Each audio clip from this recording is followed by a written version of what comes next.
Dober dan in lep pozdrav vsem skupaj. Vodoma ne rečem, da je Nova Slovenija obžaluje današnjo odločitev vlade, da se je odločila za podražitve vinjet.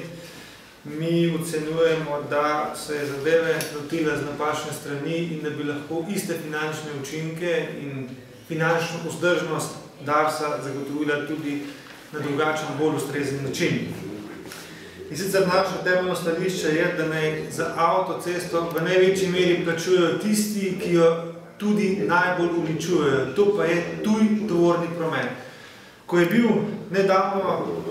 nedavno pri nas na obisku celotna uprava Darsa, smo se o teh stvareh podrobneje pogovorili in na nek način nas je presenetil podatek, da je slovensko avtocestno ožilje eno izmed najbolj prometno obremenjenih koridorjev v Evropi. Samo če vam navedem podatek, da slovenska avtocesta prečka 6000 kamionov dnevno, za primerjavo v Avstriji je ta podatek 4000, na Hrvaškem 1400, v Franciji 4000, v Nemčiji 5700. Torej, naše avtoceste so daleč najbolj obremenjene ceste s tovornim prometom in kar je pa zanimivo, da kar 73% celotnega tovornega prometa predstavljajo tujci. Torej, slovenske avtoceste v največji meri obremenjuje tuj tovorni promet in zaradi tega je prav, da bi vlada iskala predvsem prihodek iz tega naslova, ne pa strani vinjet domačih uporabnikov in koristnikov avtoceste.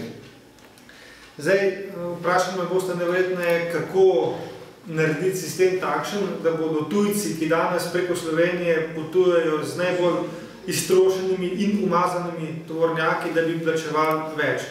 Za umazane tovornjake je na slovenskih avtocestah ena najnižja cestnin v Evropi in to bi mogli nadgraditi in iti v tej smeri.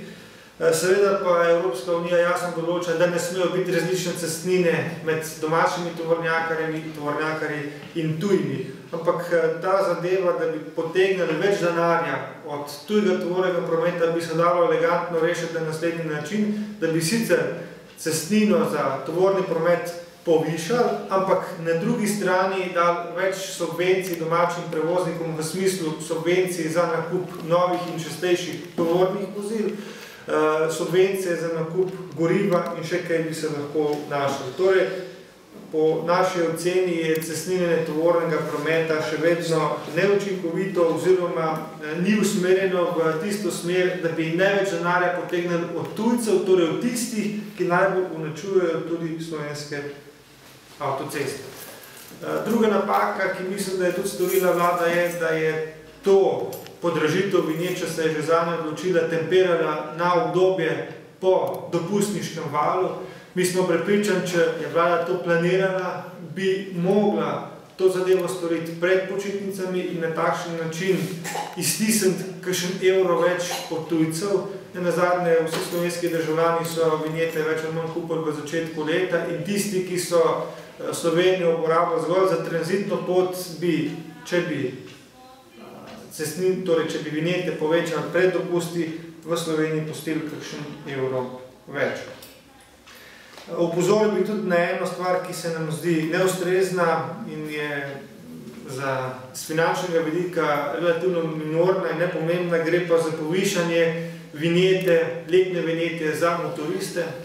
Mislim, da je ta delež vinjet, ki ga plačujejo motoristi, že danes izjemno nizek, mislim, da znaša tam okrog 60 000 evrov. In da je nesmiselno, da vlada povečuje ceno vinjete za motoriste, ker s tem spodbuja samo, da se še več motoristov odloča za poti izven avtoceste, ker pa je zgolj še dodatna nevarnost, ker že tako veste, da so motoristi eni izmed najbolj ogroženih skupin na cestah. Torej, če povzamem, kot sem rekel, 3 stvari so nas pri tem povišanju zmotile. Prva stvar je neprimeren pristop pri cestninjenju tovornega prometa. Mi ocenjujemo, da bi mogla vlada iztisniti več od tujega tovornega prometa. Druga stvar, ki nas je zmotila, da je bila podražitev tempirana v neprimernem obdobju, v neprimernem času in tudi tretja stvar, nesmiselno se nam zdi povečevati cestnine za, torej, vinjete za motoriste, ker predstavljajo zelo majhen, nepomemben delež, je pa to lahko zelo nevarno za tiste, ki se bodo zdaj odločili, da bodo namesto avtocest izbirali druge regionalne ceste, veste pa, da so motoristi najbolj ogrožena skupina.